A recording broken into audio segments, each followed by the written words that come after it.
Everyone ready? We're ready. Good? Yeah. We're good? Yep. All right. Welcome back to the Undefeated, Unscripted, Defining Moments podcast. My name is Wong Lam.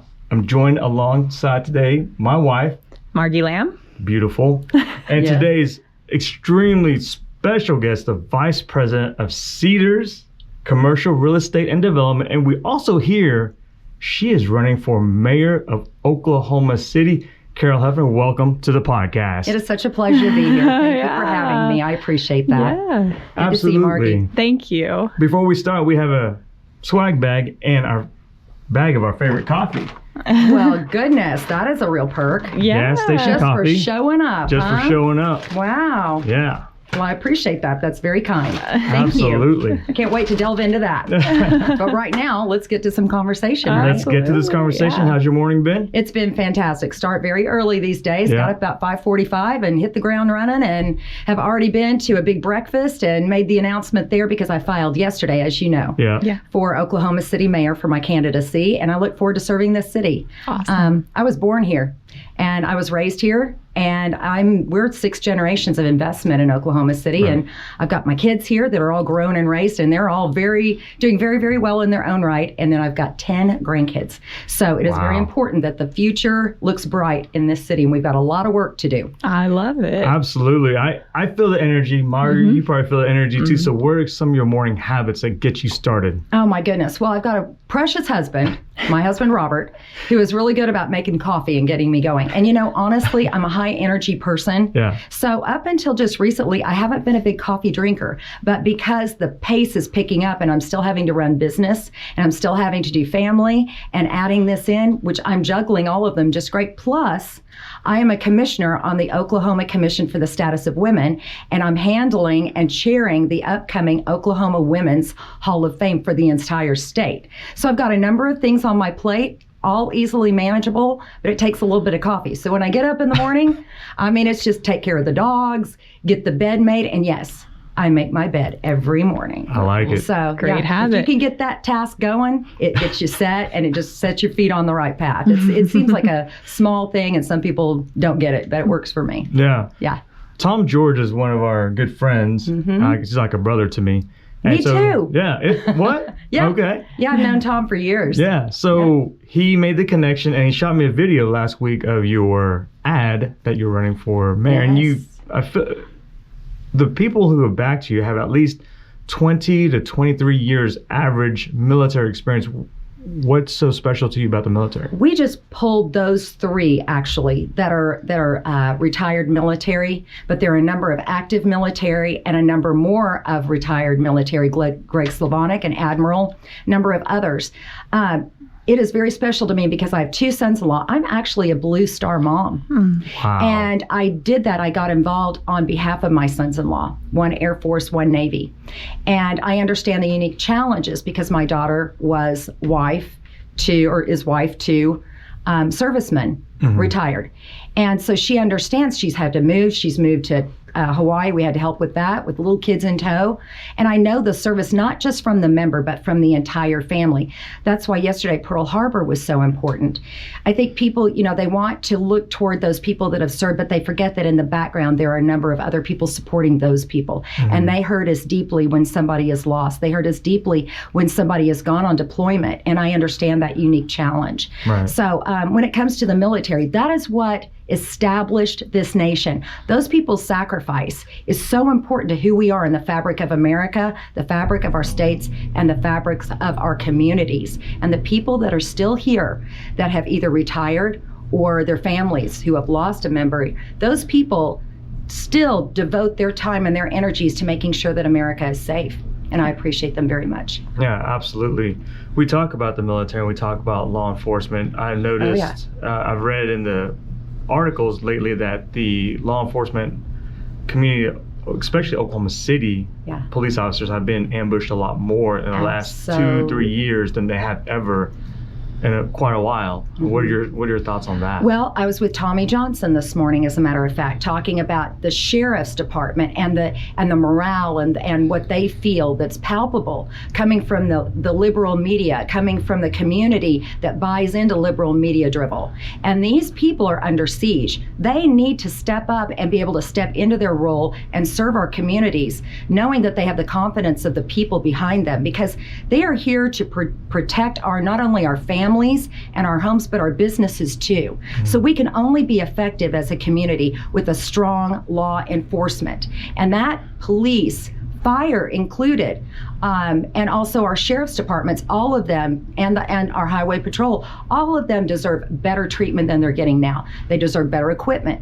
They deserve more positive, encouraging messaging, and they're going to get that from me. Yeah. Absolutely. Yeah.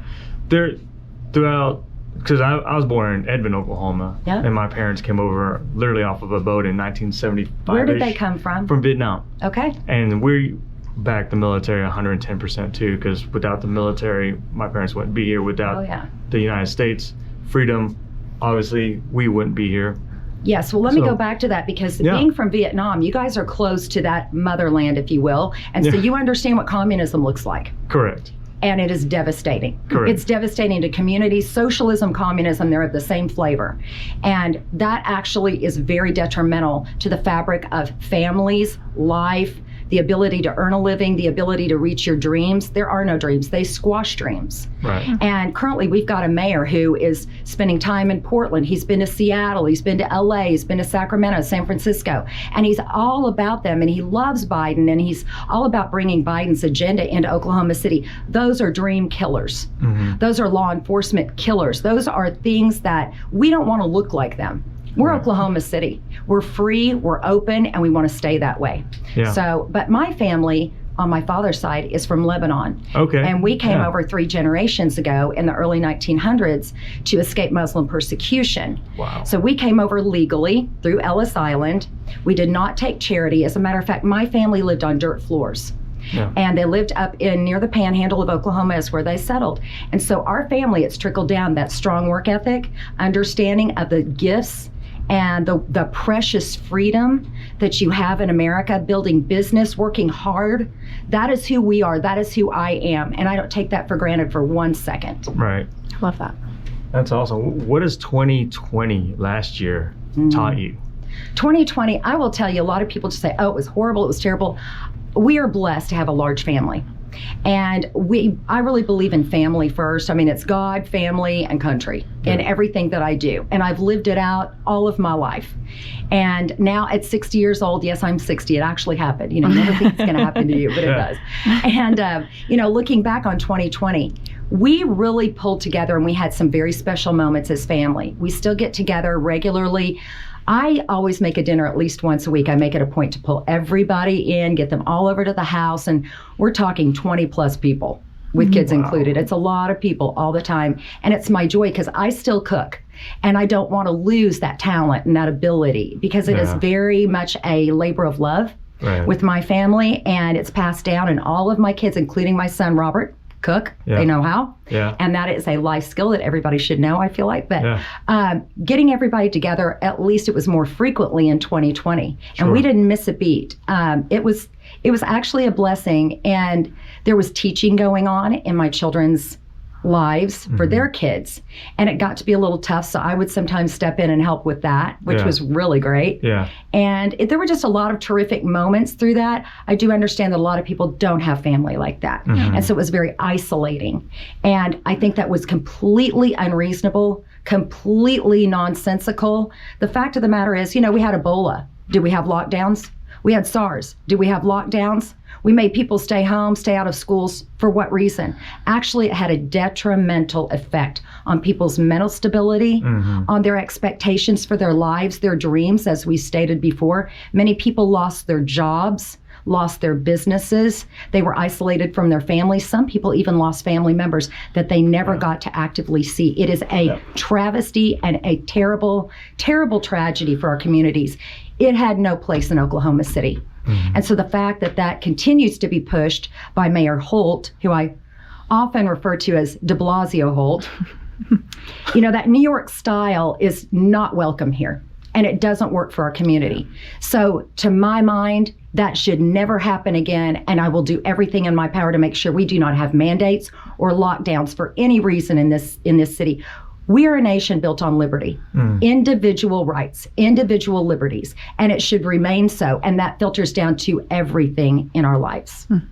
I loved how you described how important cooking a family meal is to you. So, yes. Because I'm a cook too, I'm curious what your favorite dish is to make. Oh my gosh, I have so many. There's one in the winter, it's kind of heavy, but it's a German dish and it's called Rouladen, and it's a rolled meat with all sorts of things inside, and then you wrap it with bacon. Of course, bacon makes everything right. And then on the Lebanese side, I love to make, there's a thing called mjadra. And for Lebanese people or Middle Eastern, they'll know what that is. It's kind of a rice and lentil pilaf with burnt onions, and it's fantastic. And you pair it with a salata, which is a lemon-based salad, and it's just incredible. And then I also like to make a chili with a product that we've produced called Galamaro sauce. And it's an Argentine recipe that my husband discovered when he lived with Argentine people over a summer. And they use it on all of their meats and their grilling.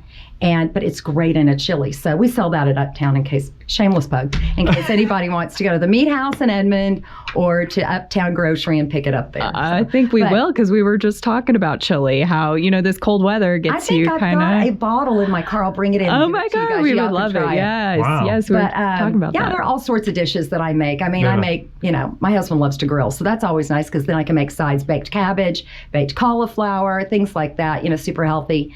But yeah, and then as winter comes, everyone kind of eats bigger and better. And of course, Thanksgiving dinner was huge at our house. We had almost 30 people, so it was really fun.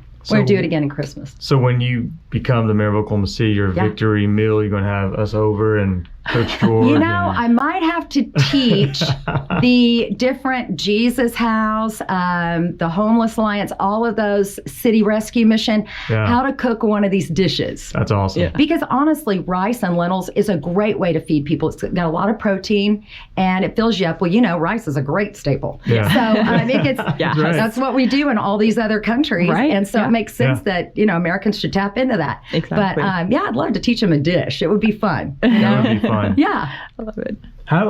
So you're running for mayor. There's going to be negativity. Social media can be a very toxic place. How do you deal with negativity? You know what? I don't worry about it. Just my nature. I'm a very optimistic person. And I know that my messaging is right on track because I understand the people of my city. Like I said, it's where I was born and raised all of my life.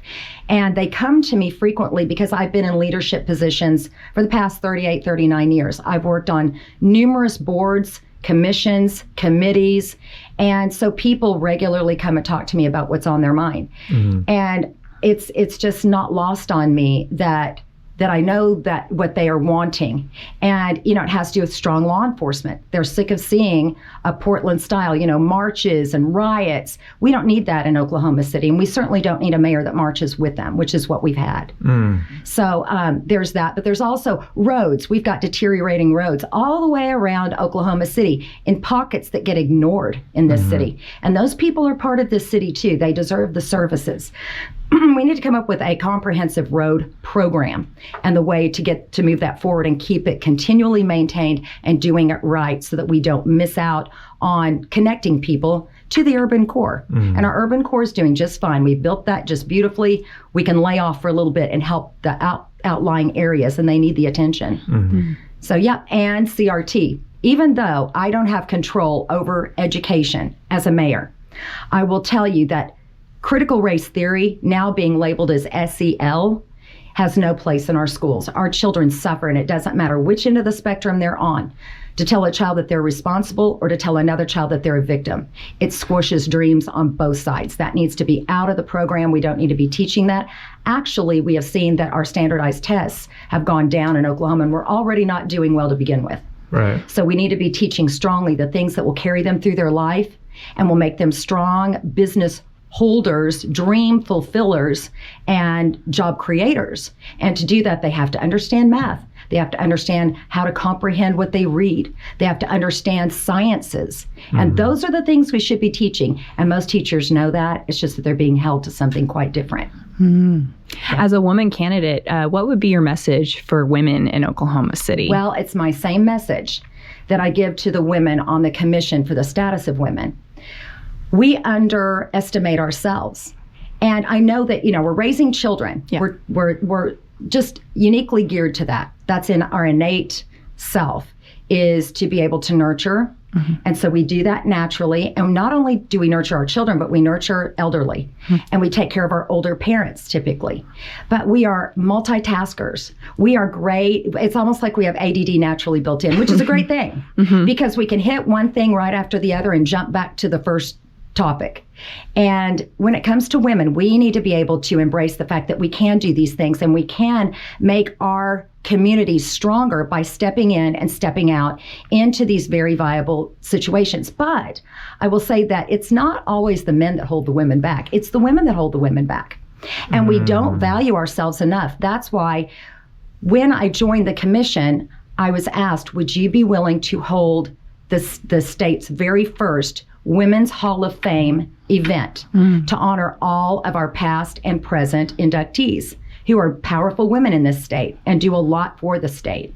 And so I took that challenge on just unreservedly, and I'm doing it because it's the first time I've called other states, and none of them do it either. Oh, wow. So we are going to set a benchmark here. Yep. Wow. And we're going to establish a permanent exhibit, and we're going to make sure that the women of our state are highlighted because we deserve to be. And that's not to eclipse the men or eclipse anybody. Right. It's just to state that we have the place of prominence too, and we can all share in that because together we form a strong fabric. And it's based in family. It's based in strong marriage unions. It's based in strong parenting. Yeah. And so I just say, let's go, girls. Yes, Wow. I like it. Do you have any charities that are dear to your heart? Oh my gosh, so many. I've worked on so many. Right now, I'll just go back. About 28 years ago, we had a child that passed away. She was at Children's Hospital in intensive care for a number of months, 6 months. And during that time, we learned so much about the hospital and so much about their mission. And while she passed away, we felt compelled to help the children of our state and surrounding states because they come here to our Children's Hospital. And my husband, Robert, and I founded first the Aaliyah Hefner Memorial Foundation. And through that, we springboarded just in like 2 years into establishing a fellowship at Children's Hospital that brings in the top specialists from all over the United States to teach to our medical students and to also work with the kids who have that unique specialty that they're needing to be served with. So we do that, and I still sit on the board of advocates for the hospital. So I do love Children's Hospital uniquely. I like a lot of children's focused, charities because that is where it really begins. You can intervene with adults, but you're kind of fighting a hard battle because they've already established their various different proclivities and habits. So now, if you can get a hold of the kids early on, you could do all sorts of things. One that is very special right now, I sit on the board of Little Light Christian Ministries, and that is a school here that's privately funded, and it's for children of incarcerated parents. And it is magnificent what we see with those kids. We focus in from a Christ-centered position, and we help them to realize who they are and whose they are, and we give them strong academics. And the teacher-to-student ratio is so magnificent, and these kids just glean so much. But the cool thing is we're breaking the cycle of incarceration. If we can do that in this generation through programs like this, it sets us in a great position as a state to not be leading in these incarceration models. It's a terrible statistic for us, and this is one way that we can help that. So that one is very special to me. And then there's like CAVIT Kids that works with the children at Children's Hospital that have terminal illnesses or chronic illnesses and lets them feel normal for a bit, sends them to camps, and opens up their world and their possibilities for their future too. But I've been on Juvenile Diabetes Foundation International. I've been with Big Brothers Big Sisters. I've done so many things. Meadows Center for Opportunity for adults who are challenged. They've got all sorts of other things, but it's really important to really focus in, like I said, on the kids. And the kids are where our future is. And if we could put them on a path to success, then we've got a winning combination for our communities. Love it. Yep. Wow. I do. I love You it. asked. Yeah. That's awesome. Do you speak other languages? I do. I speak Spanish. And I don't know what it is, but when I was a small child, my grandfather spoke Arabic to me. And and he also spoke Spanish because it was a railroad town in Winoka, Oklahoma. So they had a lot of people coming in and out. And did you know that that was the first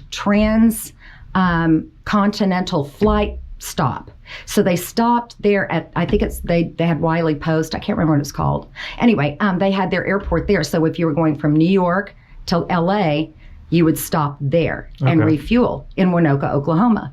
So they had the Hudson House, and my grandparents lived there. And he spoke Spanish and Arabic and English, but I was the first grandchild that he influenced. So he spoke all three to me. So by the time I was 2, I was intermingling all three of those languages. Yeah. And my parents told him to stop because they couldn't understand me. Yeah. So he stopped doing that and spoke uniquely English to me. Yeah. Well, I will tell you, if you speak to a baby or a young child in foreign languages, and I hope that you will do that at your house if you don't have children already, that is very, very important that you keep the Vietnamese language in your home along with English, because to be multilingual is very easy. Once your brain connects and picks up other languages, it's easy to pick up others. We went to Italy a number of years ago, and it was easy for me to pick up Italian. Been to France, it was easy for me to pick up French. And it's really just a natural thing for me to understand language. I am kind of musical. That's one of my backgrounds, and I think that helps with languages too. So yeah, sí, yo hablo español frecuentemente con otras personas in Oklahoma City, and I just wish I got to do more of that. Yeah. So That's awesome. yes. I love it. Yeah. Wow, because the Hispanic population in Oklahoma City is pretty dense too. It's very dense. Yeah. And, they're concentrated in certain pockets, but we're starting to integrate more. That's great. And so those people need to be served too. And of course, they've got demographics where they need some city services and they're not getting them. So they need attention as well, and I intend to give it to them. Yeah. Yeah. And you can speak Spanish, Sí. so that's going to help. Sí, Yeah. con los gente, todos de los gente. Sounds good to me. I just said with all the people. Oh, okay. Because I do speak Vietnamese fluently, and thanks to my parents and my grandparents. Yeah. Man, It's really important that you don't lose it. Yeah. Yeah. Yeah. So when we have kids, we intend to Yeah, give them the both. Vietnamese out to them. Yeah. Absolutely. I mean, English is our primary language in America, and it should be. It should be established that way. Sure. But we are more global, and people do business outside America. So we need to be able to easily and comfortably converse with them and connect with their cultures and thereby make a big difference for ourselves here in America and with our businesses here. Yeah. Yep. You use the word culture. So Yes. my question is, what do you think, or what do you feel like the culture of Oklahoma City is now versus what it was maybe even 10 years ago? Is it different? Sure. And I think that that's healthy. I think it's good to have a culture that's more diverse. And I think that encompasses so much more technologically, innovatively, all those things. And I think that's important to growing our economy and our economic base, notwithstanding shutdowns and lockdowns, because it locks down everybody. And so we're not going to be doing that anymore under my administration as mayor of Oklahoma City. But I will tell you that what I've seen just in the past few years under Mayor Holt is an infusion of more of a socialist bent. And I think it's intended, and I think it's been intentional. And certainly him celebrating Kamala Harris and celebrating Biden at every turn, it has been detrimental to our state and our city. This city emanates out into the state. We have a wide influence for everything that goes on in Oklahoma. And naturally so, we're the capital. Right. But I think that it has been a negative for our city over the past couple of years with him pushing so hard left. And, when he first got into office, he took off and visited Portland, Sacramento, San Francisco, Seattle. It's the first thing he did. And I called him directly and said, "What are you doing?" And he said, "Well, I thought I'd see how they were handling the homeless situation." And I said, "Well, they're not doing a good job." And so why would you ask them in the first place? Why not go to the conservative cities that are doing a good job, or have them come look at us because we're doing a great job? Next thing you know, we have a massive influx of homeless into Oklahoma City. Where from? Those very cities, very ironically and coincidentally. And so now that we've got these people coming here with a one-way bus ticket specifically to Oklahoma City with $50 in their pocket, that is very telling and is not healthy, and it is not helping our community. Midland, Texas did a study on homeless, and they estimated that $125,000 per year per homeless person is what it takes to maintain. That's police services, that's feeding, clothing, shelter, and all the other necessaries. That is not helping our community. And we didn't have it before. So our homeless are not our own citizens. There are some, but they were the people already here that we were helping. Sure. Now we've got citizens coming from other places. And that makes no sense whatsoever for them to land in Oklahoma City and depend on our goodwill and our services to maintain them. As a matter of fact, a lot of them are from other cities. They have family there. And that would be more compassionate that they be there with their families. Yeah. Yeah. Interesting. Wow. What do the energy companies in Oklahoma City mean to you and the city in general? Well, I think everybody's well aware of what the energy companies have meant to the economy of our city. And with regard to that, my husband's in that sector. He's in oil and gas. So I'm very familiar with it. But it's important for Oklahoma City not to depend on one, which we've done. We've depended on them for the education dollars. Yep. No one industry should be pressured with everything that a city or a state needs. That makes absolutely no sense. That's why we have to build our manufacturing. We have to build all of our others, aeronautics and aerospace, which we're doing right now. And we just need that to grow. But we've got a number of other things that can grow here, and they've been neglected because we've got all of our sights set on what now the liberals deem as an evil oil and gas or fossil fuels industry, Right. when in fact they have been the ones that have shored up our economy, and they get no love. And you know what? I'm telling you right now that that's going to change under me. There are big thank yous coming their way. Well, we'd appreciate that. I work at Chesapeake, so. You do? Yeah. Thank you very much. My husband got one of his early jobs was at Chesapeake. He came from Amoco in Houston. He actually worked in Gabon, Africa for quite a while, for Amoco. And then came here to work for his family and springboarded over to Chesapeake, which was a terrific number of years and a great chapter in our lives. And then ended up at Continental. And now he's decided to go out on his own, and he's got Envision Energy. So we're really excited about that. It's been a great foray. That is awesome. Yeah. Wow, fun. What areas is he going to be focused? Oil and gas. Well, yeah, obviously. Primarily, turning a lot of projects. He's got some really great ones in the pipeline, and it's been going very, very well. So I love it. It's called Envision. Okay, we'll be looking for it. Okay. He's in the energy sector. I am too. So. You are too? Yes. Wow. Is that how you guys met?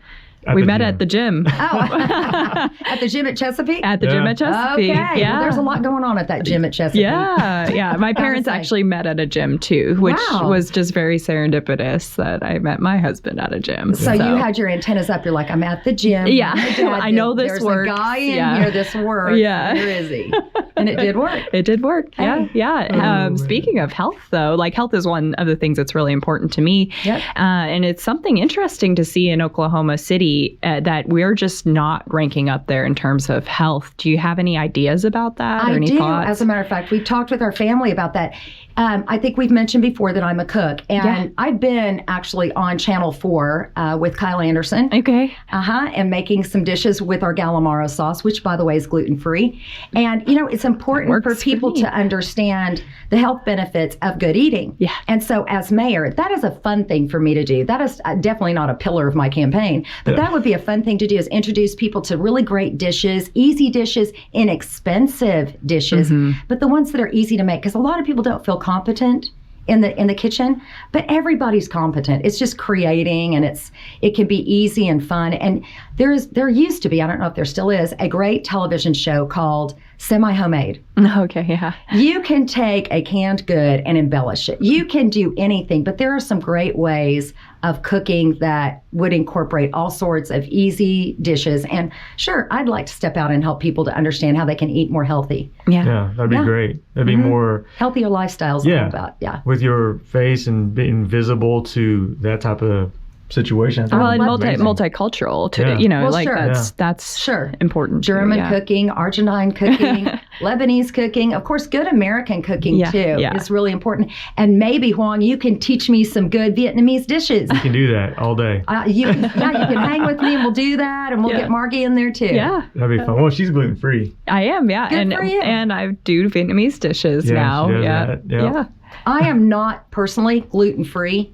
I don't worry about it as much, but if it's on the menu, it makes sense. I mean, Yeah. there are good purposes behind it. Yeah. It prevents inflammation, in case you need to know. Yeah. Well, it's true because I went gluten-free to impress her Oh. so I can date her. And here we are 3 years. Well, how much weight did you lose? I lost about 35 pounds, being able to hold it off for 6 years. Yeah. So. That too. Well, you look great. Well, thank you. I appreciate it. Way to go, Margie. Thank you. Good job, Margie. So your hype video that was released last week, and Yes. I tweeted it, and I was like, hey, I need someone to verify that this is true. And so Coach George verified. He's like, yeah, that's me on the video. It's verified. So your ties to President Trump, Yes. we don't, I mean, we think it's a positive. There's going to be quite a few people that is going to deem that as negative. Doesn't quote, bother so, me in the okay. least. Doesn't bother me in the least. As a matter of fact, in 2015, I contacted Corey Lewandowski, who at the time was with his campaign. Yeah. And he had just come out and everybody discounted President Trump, or at the time it was candidate Donald J. Trump. Yeah. And, they were all leaning toward the Jeb or the Marco or Carly Fiorina or any of the others. And even in this community, and I took him to task, I was like, nope, that's not your president. Your president's going to be Donald Trump. So I called and made contact. They called me back, and I had invited him to the state fair so he could have a wide open audience. So I didn't know how many he would draw. So to do an arena, you don't know, or to do a small venue, you could have expanded bigger. So I just said, you know what? It's open air. It can go as big or as small as it deems that it's going to happen. So I got in touch with him. He flew in on a citation because I think one of the wheels or the tires had blown out on his bigger jet. So he came in, we welcomed him at the hangar out at Wiley Post, and he came in and spoke to the people at the state fair. And that's pretty much where it started. From there, I was the co-chair of his campaign in Oklahoma. And that went into 2016 until I peeled off and did some other things.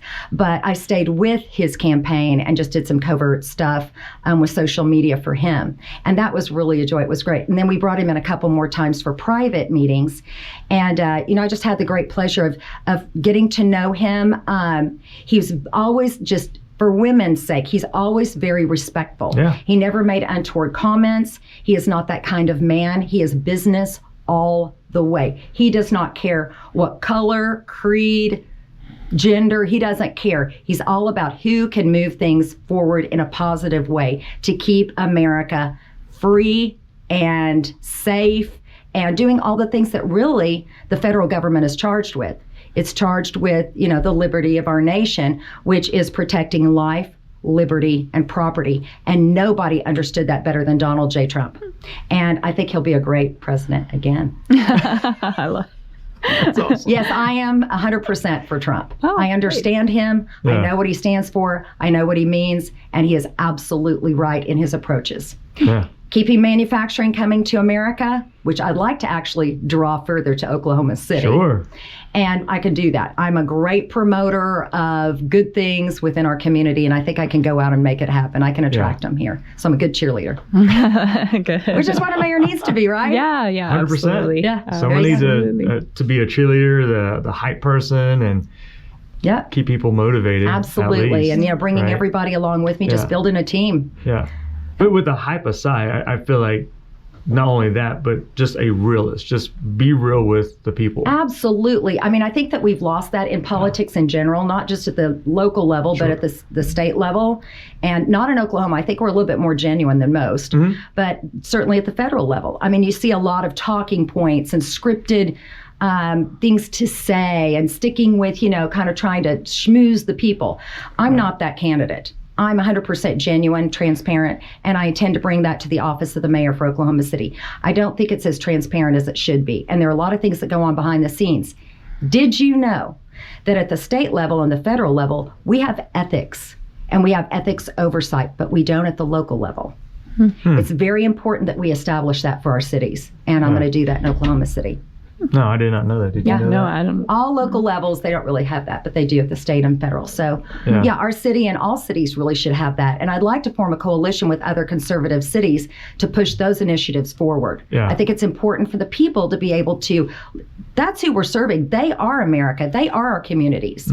We are not. We're just simply the representative for them. Right. And I think that's something else that's been lost. We see this mayor trying to become a celebrity and tabbing his children as celebrities and the whole thing. Look, that's not who I am. That's not who our family is. We are here to work. We are servants of the public, and we have to understand our role. We answer to the boss, and the bosses are the people. We're not the boss. We're not a celebrity. That's not in the job description of mayor. Yeah. Yep. So do you have any sister cities that you look up to, or even think that Oklahoma City should try to reach out to or emulate, or maybe even partner with? I think if I can set this thing on the right path, they should emulate us. Love it. I think Oklahoma City is so unique. We sit at the crossroads of I-35 and I-40. We have the capacity. You guys, this is a small state to begin with. We only have 4 million people. Yeah. And if you look around the whole United States, we do it so much better than other states and cities because some of these cities have more than 4 million people just in the one city. Yeah. And you look at Chicago, you look at DC, you look at LA, you look at San Francisco, you look at Portland, Seattle, who our mayor thinks are so great. Those cities are crumbling under the crushing weight of taxation, the services that they provide for social issues. They take federal dollars that are meant to fight wildfires and they put them into social issues, and they're doing a terrible job. Government typically does a terrible job with social issues. It's never been proven that they do a good job. That is for the private sector. That's for the nonprofit sector. That's for companies to come in and shore up. That's not for governments. We've got to shrink government. That's when the state, the city, the nation becomes healthier. And I intend to set my sights on that too. Yeah. Nice. As a mayor of Oklahoma City, we talked about the private sector and the public sector and then social issues. Mm-hmm. Would you be able to go into, let's say, a publicly funded company and elaborate on social issues that they asked you to come speak to? Absolutely. I'd be happy to do that. I'd be happy to give them a path forward to be able to step into those vacuums and those voids. Mm-hmm. Because, that's empowerment right there. Right. That is empowerment. And that's giving people the business ability to grow their business and to reach into other pockets and expand and diversify. So it's really important to be able to help them do that. Yeah. What social issues do you see just as Mrs. Hefner, not mayor, but just as a person? As Mrs. Hefner serving on these committees, I see children's health. I see homelessness. I see failing businesses and economic decline because of failing businesses. Those are the things that I think are really important right now. And of course, number one on my list is law enforcement. We've got to shore it up. We've got to give them every tool in the arsenal to be able to fight crime and to focus on crime, not focus on taking care of the homeless and doing social issues. Our mayor tried to put forth an initiative to have an ordinance in the city, mask wearing ordinance, which carries with it a fine or even potentially jail time. And then on top of that, he tried to institute a mandate for vaccines in the city. Well, that's nothing less than our law enforcement walking around the city asking for people's papers, looking for masks. Look, they've got enough to do just fighting crimes. They get multiple calls. Talking to Tommy Johnson today, the calls he gets. I mean, he'll be on a drug bust and he gets a call somebody's been shot or a home's been robbed. They have to be able to jump to all these things. They can't run around looking to see if people have masks on or check their papers for vaccines. It's completely outrageous. Yeah. And so they've been stretched thin, and he's attempted to stretch them even thinner for purposes that are really nonsensical, as I said before. Yeah. So it's important to let them do their job and help them do their job. So law enforcement to me is at the top of the chain. Yeah. Absolutely. That's awesome. What are your thoughts on the MAPS project as we're progressing? I want to compliment the very first MAPS creator, Ron Norick. Yep. Mayor Ron Norick did a fabulous job. He knew exactly what MAPS should be targeted for. MAPS is unique because it doesn't cost any more than what it costs. Mm-hmm. If you do bond issues, what that does is retroactively, there are people who take off the top to get those bond issues instituted. And then toward the end of the bond program, you actually owe more. So it's a great idea. MAPS is very unique, and only a few cities in America actually have it. However, it's been abused. And it was only intended to be a MAPS 1, and not even a 1, it was just MAPS for the community. Then when we got MAPS 2 under Kirk Humphreys, and he did the MAPS for kids with all these schools, which sounded great, but after the fact, 12 or 13 schools now have been shuttered. So what happened to our money? So what do we do when the money isn't either appropriately used or something happens with the programs that it went into. We have no recourse, right? Right. So then MAPS 2 passes, and then we go to MAPS 3. MAPS 3 is what put in River Sport, which is a terrific attraction for downtown, but is costing us nearly $2 million a year to shore it up. That's under Cornett. That's under Cornett. Yeah. That's under Cornett. That's MAPS 3. Right. It also put into effect the streetcar. The streetcar, if you go down there, I've monitored that for couple of years now. And I mean, now people are reporting back to me routinely. I'm down here all day. This is where I work. I've seen one person today. And they give them for free. Like, to get people on board, he'll just give it away for free. And I'm like, that, if it's not a revenue generator, we can't have it in this city. People don't care. It's like an amusement park ride. It just goes kind of in a circle and it ding-dings. But you know what it also does? It's caused bicycle accidents. There's a lawsuit against the city right now over a bicycle accident because of that groove. Yeah. And then also it's taken away parking, which is valuable downtown for people. They can't park in those lanes where that thing runs. So it's eliminated parking. Yeah. It's also hampered traffic. And it's hampered business. If you can't park where the business is because it's limited parking, people move on somewhere else and they go outside the city core to go find the service or the retail that they're looking for. So it's not helping our downtown to have that there. And under my administration as mayor, I would look at taking the trolley off the rails. Wow. But also with regard to Scissortail Park, Scissortail Park is beautiful for our city. Sure. But remember, it's not a revenue generator. So when you take property and the city owns it, just like the state owning property or the federal government owning property, there's no taxation and there is no revenue. Revenue drivers are owned by private business. And you take property away, they can't own businesses there. Now we've got a beautiful Scissortail Park, and we're having to shore that up to multiple millions a year as well. It exists. It's not going anywhere. Same thing with River Sport. But that trolley is $5 million a year and growing every year. So to take that $5 million back and funnel it to where it should be would be a big help. But we've got other areas that we need to look at. We've got committees across this city that should have been doing their job and identifying revenue generators.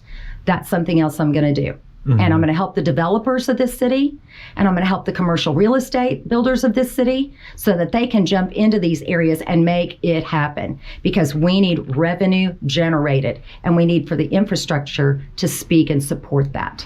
While we're on revenue generation, I'm just going to put an idea out there. I'm not expecting you to know anything about it, Sure.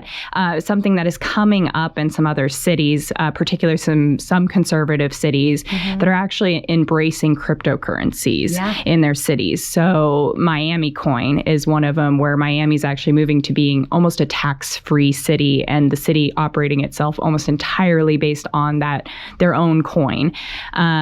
Is that something you'd be interested in looking at for Oklahoma City? I would like to look into that, because at the very beginning of the crypto craze, it's kind of what it is. Yeah.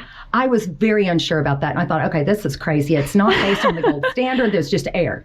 And I don't really understand that. Yeah. Now, granted, we print money that's paper, and it's paper, right? So it's kind of, when you really put it together, it's kind of the same thing, but not really. But our family, my dad's a big believer in cryptocurrency, and he's bought in at different ones.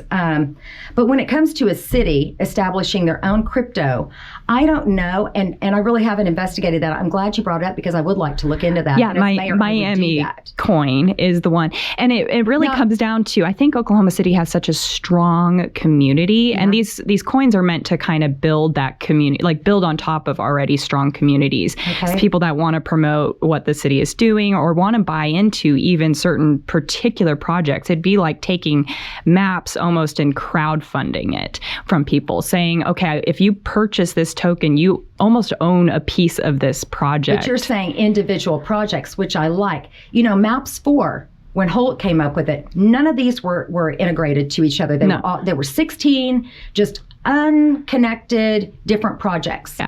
And so they did that, or he did that, to make sure that everybody had one thing that they liked, so they'd vote in the other 15. Well, of those projects, a majority of them were social projects. That is not what MAPS was created to do. MAPS is created for infrastructure. MAPS is created to physically build the city and improve its accessibility, walkability, the buildings that support the things that we need to grow the city. And, you know, looking back, I wish we had MAPS way back in the 30s and 40s when we weren't all alive. But the very first mayor, Hefner, who served for 2 terms, he was first a Supreme Court justice after serving as the mayor of Ardmore. And then he left the bench to run for Oklahoma City mayor and was mayor for 2 terms. During that time, he was the one who established Lake Hefner. And then everything kind of dovetailed off of that, right? So they just kind of started naming everything, and the Hefner Parkway and Hefner Street and Hefner School and I don't know what else. I don't take credit for that. Neither does my husband, Robert Hefner IV. But he did a great thing for the city because without the water resource, right? We couldn't have grown a city. And that's what he had to battle to get that done. But those are the things that a MAPS should be doing. Those are exactly the things that we should be focused on. And I don't know that I would scrap MAPS. We're going to have to look at that. But the problem with MAPS 4 is people should have been able to vote on those projects independently of one another. That would have been fair. And that would have been right to the people. Because a number of the people that MAPS, really, there were only 14,000 people that came out and voted for MAPS. What is our voting base? We have nearly 400,000 registered voters in Oklahoma City. And just, I mean, not even 1% showed up to vote. And they said it won overwhelmingly. Well, actually, it didn't. It was just a very small number of people that they turned out to support a couple of projects, actually. And the rest of the people were just like, what? They were so confused as to why there were 16. The new arena down at the state fair, that is exactly what we should be building. That sort of thing. And repairing, refurbishing, improving what we've already got. Those things matter. But social services, no. And I would like to see a program where we could vote on things independently. So your crypto idea could be very influential there because people get to put into the program that they care about. And that's what our community should be doing, is focusing in the electorate and the people and the citizens on the things that they feel that we need. And they need to be explained to properly what these projects are, how much they cost, revenue generated, future of the project, what it intends to do for the economics of the city. The city should not be taking part in anything that does not accelerate, maintain, but mostly accelerate the economics of the city. That is what we should be doing. Perfect. Yeah. No, absolutely. Because then you're returning that to the people that come in and say, yeah, we're invested in that. We'll put our money towards it. So I would like to look into the crypto. Maybe we'll make a little trip down to Miami and talk to them about it. Perfect. Sounds good. Or they can come up here better yet. They should come up here. We've got a much better city. Yeah, we got a cool new terminal. We just don't have a beach. Right? No, right. Can't do anything about that. Well, I'm going to plug my wife because if you ever did want to talk about crypto, she knows a lot. She's connected into the crypto Margie, spaces. you and me will have a talk. Okay, great. I appreciate it. I would love it. Yeah, I'm really looking for ways to make our city actually step away from like taxes as a base of revenue generation. Absolutely right. And you know, I think the taxation with regard to MAPS, even though they keep saying it's just a penny and it would just maintain the penny, it's now become a permanent tax. Yeah, and that's something that bothers me greatly. I think that it was never intended to do that. But I like the MAPS model, but there has to be a way to do that. So we will be discussing that intensely with my administration. Got it. Yeah. Yes. And that was the perfect target, I felt like, for something like this, for cryptocurrency to handle. So yes, perfect. I love it. Thanks, Margie. I had to get it in. I had to. Thank you. Oh, yeah, that's awesome. What advice would you give your younger self about, let's say, 15, 20 years ago? You know, I haven't been asked that question. 15, 20 years ago, I think I would now congratulate myself. That's awesome. Because I was doing something that I didn't even know I was doing. I was raising a healthy family along with my husband. When we met, he said, I just want a whole healthy family, because his family wasn't. And that's something that's been part of my fabric of my background and my family. And I said, well, you mean people aren't whole and healthy families? I was like, absolutely, we can do that. So we raised 5 children and had, one in heaven. He's our ambassador. And honestly, I can't take credit all the way because I think God really set that in motion. And I rely heavily on my faith. And I understand who I am and whose I am, and that he uniquely fit me for the tasks that he put before me. And I guess without even knowing, I was just really obedient. And I set my focus on raising my family, serving my community in nonprofit ways, and giving of my time. I have not earned money doing those things. I gave of my life to make sure that this community was stronger for my serving in it, not only with my family, but with those different charities and organizations that I've given my time to. And it's been a blessing in my life ever since. I cannot say I regret one single second of it. It's been wonderful, and my kids are wonderful, and my grandkids are fantastic, and it's not been without tragedies, obviously. Right. But you pick yourself up and you see where the Lord's leading next, and you step into that, and it all goes okay, amazingly. So, yeah. I love the energy in this room. I love the energy that you bring. My question is, what's a project or something you failed at, and what did you learn from it, and how did it make you better? Oh my goodness. I think that early on, this is way early on, when I was in my first year at Louisiana State University, where I went to school, and I only got to go there because I wanted to go away to school, and my dad said, you can only go somewhere where we get in-state tuition, because he is a penny pincher. He is very frugal. And he happened to have a business down there, so I got in-state tuition. So that was where I got to go. Okay. But during that year, I just didn't understand the strength of strong study. And there's a beach nearby. So, I went down there, and that one year I made a really low grade point average. And it just taught me that you cannot neglect and you can't walk away from your job and the things that are put before you. And my job was to be a student, and I did not do that. But, as far as regretting anything, I don't regret anything because I would say I've had the backing of strong parents and incredible siblings and incredible extended family, and they always keep you straight. And that's the beauty of a big family. And, I just encourage people. I know that there are some of my friends that are younger friends that say, we don't want to have a family. And I know it takes a lot to raise kids today, but it's really important because the bonds and the ability to forward momentum our future is so incredible, and I'm watching it unfold now. But, again, I just don't know that I regret anything or if there's anything that, I'm sure I failed at a lot of things. And sometimes I feel that I failed in parenting at times. But I just know that there's always tomorrow. Yeah. And you can always redeem those situations. That's great. And, just never look back, always look forward and look into those people who can help you move forward because they have the wisdom and the knowledge. And wisdom is a very powerful thing. There are a lot of smart people in the world, but those aren't necessarily the people that you need to tap into. You need to tap into the people who are wise. Yeah. The wisdom is where it's at. I like that. You use the word bond, and to me, when I talk to people, I speak with people, word is bond to me. So when you say you're going to do something, I actually expect you to do it. And if you don't, it's a big letdown to me. What does loyalty mean to you? Oh my gosh, loyalty is so important. And it's important not just within your family, but it's within your politics. And granted, I'm not a politician. I have not ever served as a politician, and I don't intend to continue to serve as a politician.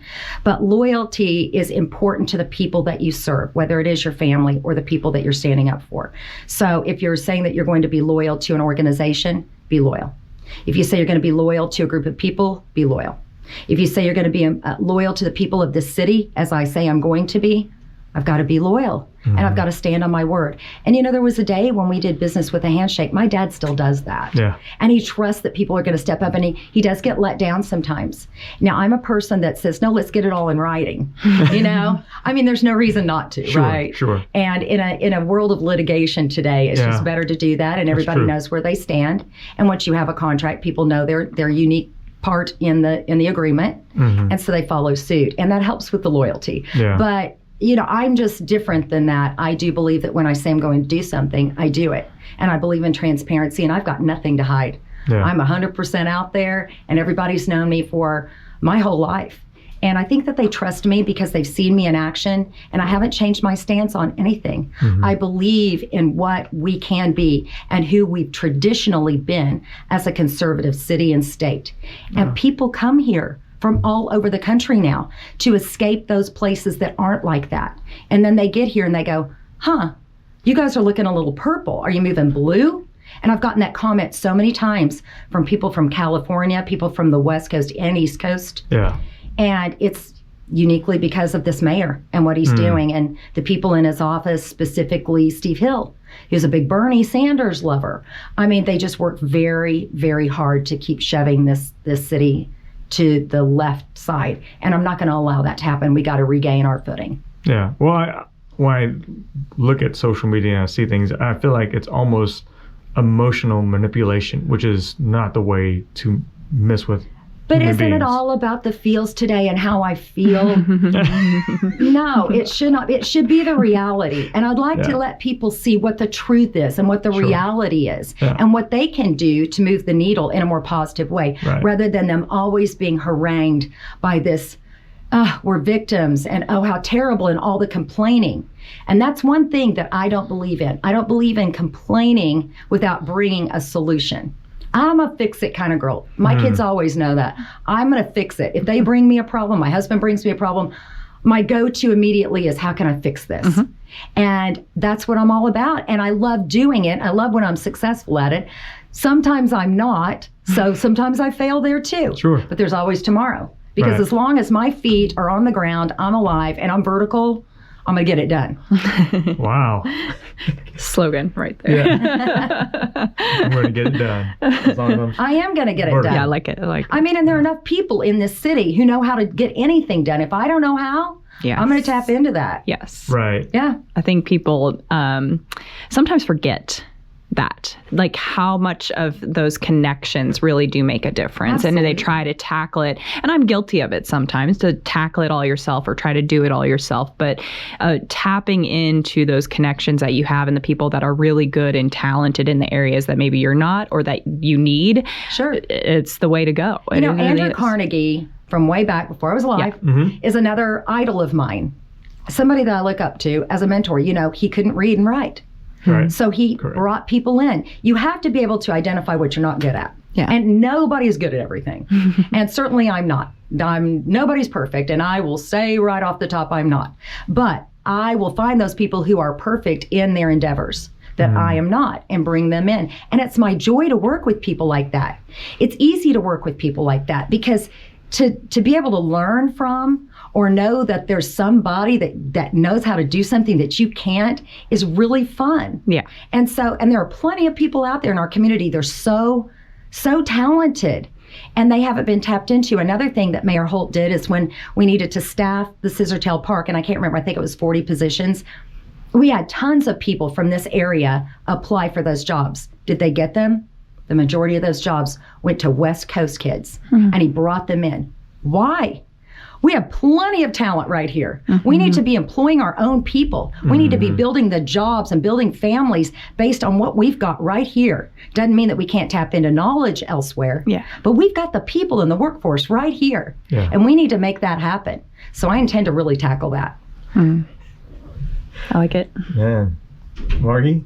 I think, I'm just happy to have you here. That's really just your joy, and we just enjoy your presence here, and the energy is great. Well, I hope I can amazing. bring that energy and just let it flood over this city, because I do know that is one of my strong suits, is helping people and encouraging, being the Barnabas and getting people involved and getting them motivated and running and knowing where they uniquely fit in, because we built a framework in this city, but we haven't put the puzzle pieces in right. Yes. Sure. Yeah. So, and they're not fitting together right. It's time to get everybody is a puzzle piece. Whether you're big or you're small, you're needed to make the picture whole. Yeah. And so what I want to do is I want to make sure that we identify all those different areas where we're in need and make sure that they fit together properly.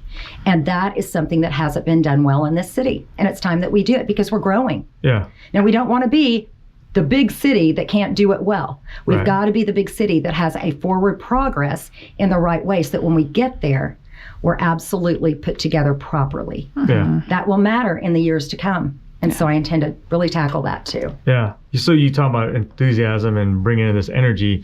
We live in downtown Oklahoma City, and I personally feel like energy is low, and People are disillusioned. Disillusioned, maybe isolated, always on their cell phones. We go to the dog park, we talk to people, and yet they're still kind of standoffish on their cell phones, etc. My question is, how are you going to keep motivating people? How are you going to bring the energy even when you don't have the energy to do it? Oh my goodness, that's a great question. And I'm sure that I will visit that as I go. But, I think that making appearances and making meaningful town hall stops where people can show up and be heard. I think in this city, a lot of people feel like they're just not heard. And I think that that is unfair, and that is not the way a city should be run. People need to be able to appear in person with one another, connect again, and we need to teach them how to do that, particularly the younger ones that are given all the technology. And I see that with my own grandkids. You know, I mean, they have a phone and they're on the phone, and whether you're just playing games or you're doing something for school or you're just talking to your friends, I mean, it's an easy go-to. Sure. And I think social media is a huge benefit, but it can be a detriment to people's lives. Sure. Same thing when I was in television. I felt the same way. Television's a great medium, but it also can disconnect. So you have to find that balance. And I love doing that. But the younger generation, like I said, the children are the future. And we have to help them to understand how to manage technology, how to manage their lives, how to go forward, help the parents to help them. So that's kind of something I'd like to be working with for sure as mayor. You use the word boundaries, and I'm going to relate that word too. When I coach boys competitive soccer, I'm the coach. Here's my team. You the guys are playing for me. Yeah. My parents, when they were parents, they weren't my friends. They were my parents. Right. They were direct. And when I work at Chesapeake, my boss is my boss. I'm not her friend. She knows that, and I know that. And so there's boundaries there. When you become the mayor, Yes. I feel like you're a realist. I am. Right? And so there's going to be people who you hurt their feelings because you didn't say, hey, it's okay. So how are you going to separate that? What's that boundary? How are you going to define that? Well, you know, what the mayor does is we set vision. This city is run by a city manager. So what my job is to preside over the horseshoe and the city council, bring logical, realistic, and proper vision to the city and to making those decisions. When it comes to people that work within the framework of the city, say developers, for example, right now, they can't get permits through. It's been just a backlog. They have to do all sorts of their inspections virtually. You can't inspect a building virtually. It's impossible. We need to get back to in person. But these people understand, I think most people that work within business, that not everything flows perfectly. And when you've got an individual in charge, we're all flawed, right? Yep. We're born that way. 100. So I'm not going to say everything right, but my intention is to hear you and to understand where you're coming from. And then when it doesn't dovetail with the outward, the outlook that we're trying to achieve as a city together, I think that it's important to explain that to them and get them to understand how they can maybe massage or modify the way they think to maybe come alongside and join up. I think that is really the position to come to. But there are going to be a lot of people in my ear telling me how to do it better, right?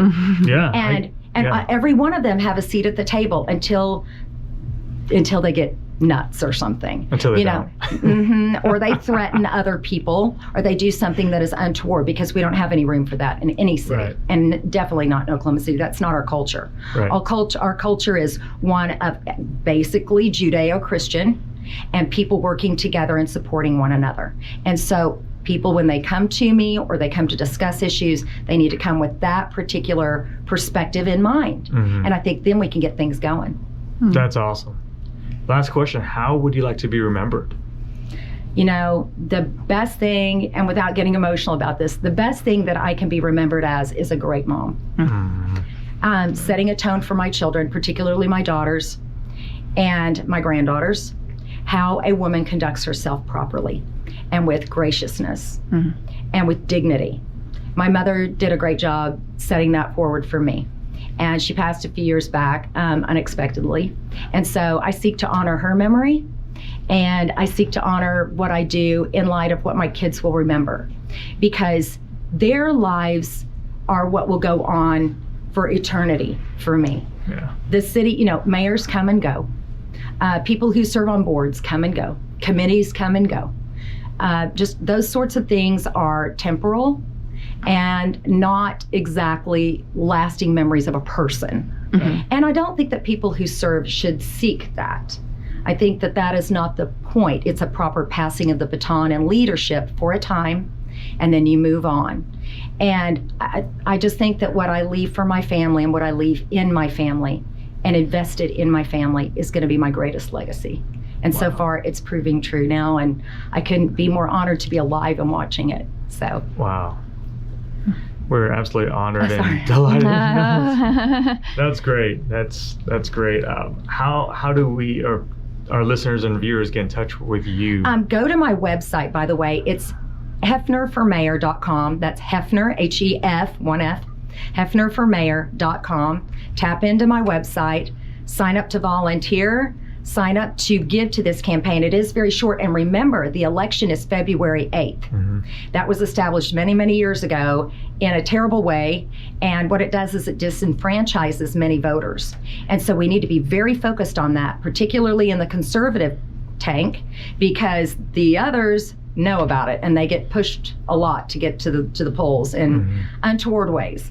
But we need to be there to vote, to keep this city moving forward in a conservative viewpoint so that we can be established for the people who need to come here to seek safe haven, low taxes, good business practices, and openness here. Yeah. So it's important now, more important than ever. But go to hefnerformayor.com and I just welcome you guys all to visit me. And let's get this thing going together. Let's link arms. Nobody can afford to be the weak link. That's one of our sayings in our family. Ooh. So same thing for the city.